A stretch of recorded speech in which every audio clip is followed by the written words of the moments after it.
Our story kind of began 2006. John was a family man, hard-working, he had his own business, and one day out of the blue he collapsed at home.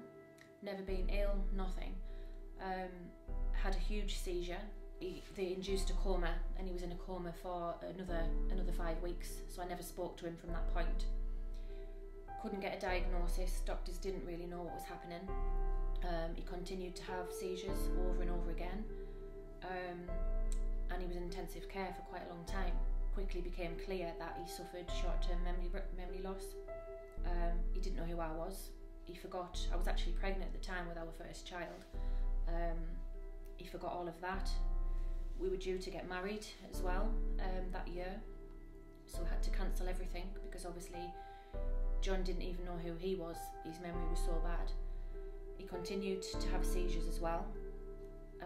The closest thing they put it down to was a limbic encephalitis, like a brain swelling. Through kind of 10 years of struggling on, but we managed. Life was okay. John did continue to he kind of got better bit by bit, but the seizures were always there in the background, like a threat really of what can happen. And then one day we had a family day. We were out in the park, as you do with a family. Our daughter's now 9-year-old, so we'd had a lovely day out. Came home. John went upstairs for some reason. To this day I don't even know why. And as he was walking up the stairs, he suffered a seizure, and he fell back and hit his head off the wall, which caused him to.